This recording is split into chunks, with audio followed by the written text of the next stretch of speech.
और वैसी पक्षियां भी यहाँ थी।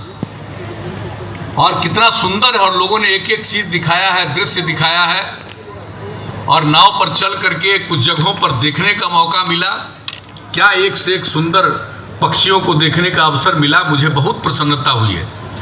और जो कार्यक्रम किया गया है, ये सब राज्य पक्षी महोत्सव का, कलरव जिसका नाम दिया गया है, और ये नागी नकटी बर्ड सेंचुरी भी इसका नाम है।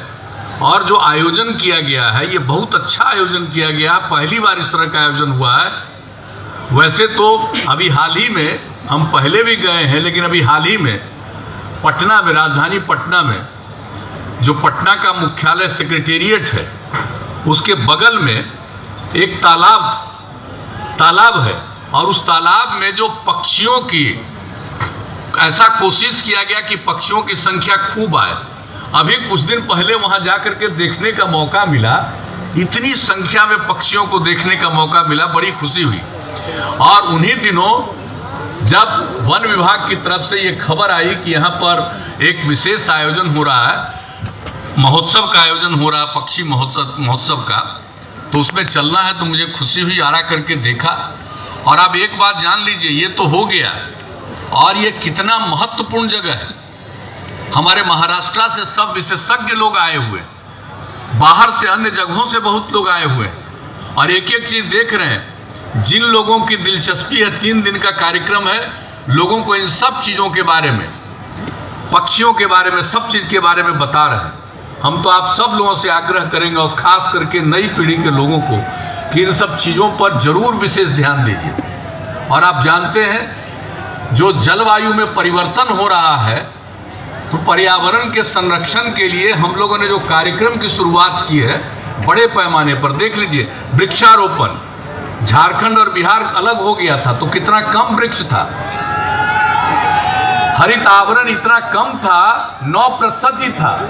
और उसके बाद हम लोगों ने बड़े पैमाने पर वृक्षारोपण शुरू किया 12 से ही, और उसके बाद अब करीब 15% हो गया। उसके आगे भी और वृक्षारोपण हम लोग करा रहे हैं।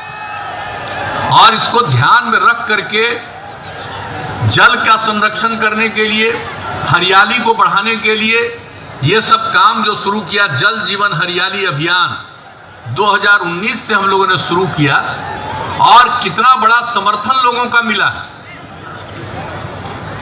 उसके लिए जो मानव श्रृंखला बनी, 19 जनवरी को पिछले वर्ष 2020 में 5 करोड़ 16 लाख से भी ज्यादा लोगों ने उसमें हिस्सा लिया। 18,000 किलोमीटर से लंबी मानव श्रृंखला बनी, ऐसा दुनिया में आज तक नहीं हुआ। और उसमें हम लोगों ने एक एक चीज पर ध्यान दिया, और जो सवाल है उसका नाम क्यों दिया, जल जीवन हरियाली। यानी अगर जल संरक्षित है और हरियाली है, तभी जीवन सुरक्षित है। और यह सिर्फ मनुष्य का ही नहीं, जीव जंतु, पशु पक्षियों का, सबका है।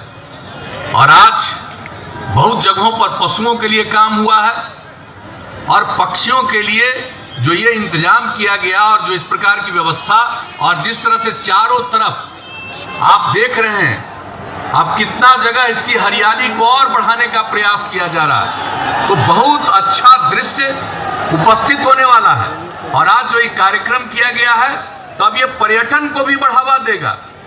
कितने लोग आएंगे इसको देखने के लिए, तरह तरह के पक्षियों को। और हम सब लोगों से ही आग्रह करेंगे कि इस पर ध्यान दीजिए, और नई पीढ़ी के लोगों को प्रेरित करिए कि एक एक चीज को देखें, जानें। जब ये पूरे चीज को जानेंगे, तो उनका ज्ञान बढ़ेगा, पर्यावरण के प्रति उनकी जागृति बढ़ेगी, और न सिर्फ मनुष्य का जीवन सुरक्षित रहेगा, बल्कि सबका जीवन सुरक्षित रहेगा, और पृथ्वी का कितना विकास होगा, पृथ्वी और संरक्षित होगा।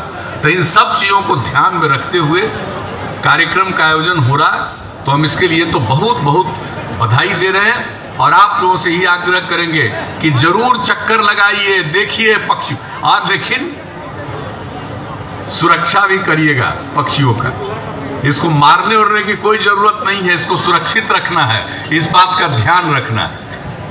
और जो पर्यटन को बढ़ावा दिया जाएगा, आप सोच लीजिए, अब इस इलाके के बारे में, अब बिहार के लोग, बिहार के बाहर के लोग जो जानेंगे तो आप समझ लीजिए कि कितना ज़्यादा पर्यटन को भी बढ़ावा मिलेगा।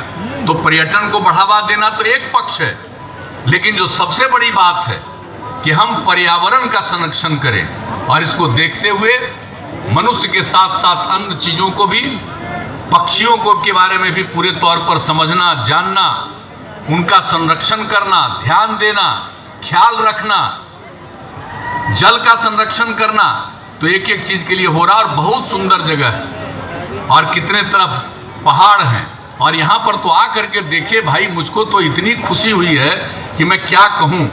जो हम ये जो देख रहे हैं पर्वत का, ये सब आप बड़ा बड़ा ये जान लीजिए, यहाँ के जो पहाड़ हैं, ये जो पर्वत का इलाका है, ये जान लीजिए ये मामूली पुराना नहीं है। ये 2 करोड़ साल से लेकर के 10 करोड़ साल पुराना है। कितना पौराणिक जगह है, कितनी ऐतिहासिक जगह है। इसलिए सब लोग जानिए, समझिए और नई पीढ़ी को प्रेरित करिए।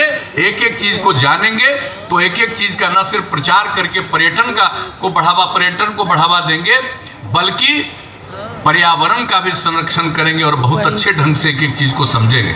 इसलिए आज जो इस कार्यक्रम का आयोजन हुआ है, मुझे खुशी है। और हम तो चाहेंगे कि भाई ये कार्यक्रम का आयोजन, सब लोगों की इतनी दिलचस्पी, और बिहार के भी बाहर के कितने लोग आए हुए, हम तो यही चाहेंगे कि इसका आयोजन तो हर वर्ष करना चाहिए, ताकि सब लोग प्रेरित हों और पूरे बिहार में भी किस तरह से इन सब चीज़ों के बारे में जागरूकता लाई जा रही है, सब लोग समझेंगे। इसलिए आपके बीच में उपस्थित होकर मुझे खुशी हुई। और भाई हम तो आज देख करके गए हैं, फिर कभी हम अचानक आकर के देखेंगे, ताकि असल होता क्या है कि बहुत बड़ी भीड़ होती है तो ये पक्षी लोग दूर चले जाते हैं, इसलिए नाव पर जाकर के देखना पड़ा। लेकिन बाकी जगह पर ठीक ढंग से जो पर्यटन को बढ़ावा दिया जाएगा, बहुत ही बढ़िया ढंग से, और उसकी सीमाओं को ध्यान में रखते हुए लोग घूमेंगे, नाव पर भी देखेंगे एक एक चीज़ को, तो बहुत अच्छे ढंग से हम समझते हैं पशुओं को भी बहुत अच्छा, पक्षियों को भी बहुत अच्छा फीलिंग होगी, बहुत अच्छी उनकी भावना होगी। और जान लीजिए कि दूसरे देशों से कितने पक्षी आते हैं, और अब जो तब कर दिया है, और एक एक चीज़ के बारे में जान लेंगे कि किस देश का है, कौन देश से पक्षियाँ आती। और ये माना जाता है, विशेषज्ञों का ये मानना है कि जब चलते हैं जहाँ बहुत ठंड होती है उन जगहों से, तो आप सोच लीजिए, ये पक्षियों को जान लीजिए क्या गुण है इसमें। कहा जाता है कि 13 दिन तक लगातार वो चलते हुए, उड़ते हुए दूसरे जगह पर पहुंचते हैं, और उनको है कि अगर किसी जगह पर पहुंच गए और वहीं रहने में उनको अच्छा लगा, 4 महीना, 3 महीना, 5 महीना, तो हर साल पहुंचते हैं, और उसकी अगली पीढ़ी के भी जो पक्षियां हैं वो पहुंचती हैं। तो आप समझ लीजिए इन सब चीज़ों को भी जानना है, समझना है, ध्यान रखना है, उसका भी संरक्षण करना है, और अपनी जानकारी को और नई पीढ़ी की जानकारी को बढ़ावा देना। तो इन्हीं शब्दों के साथ मैं आप सब लोगों को पुनः, आप सबकी इतनी बड़ी संख्या में उपस्थिति के लिए आप सब लोगों को हृदय से धन्यवाद देता हूं, आपका अभिनंदन करता हूं। और मैं पुनः अपने राज्य सरकार के पर्यावरण, वन एवं जलवायु परिवर्तन विभाग को विशेष तौर पर, और इनके जो मंत्री हैं और हमारे माननीय उप मुख्यमंत्री, इनको भी, और जितने भी हमारे विशेषज्ञ हैं उन सब लोगों को मैं बधाई देता हूं, और जितने अधिकारी हैं वन विभाग के, उन सब लोगों को, और खास करके दीपक जी को जो प्रधान सचिव है पर्यावरण, वन एवं जलवायु परिवर्तन, और इसमें जितनी रुचि और दिलचस्पी है, इसके लिए मैं उन सब लोगों को और इस विभाग के तमाम अधिकारियों को मैं विशेष तौर पर बधाई देता हूं और अपनी बात समाप्त करता हूं। बहुत बहुत धन्यवाद। कोटिशः आभार माननीय मुख्यमंत्री बिहार श्री नीतीश कुमार।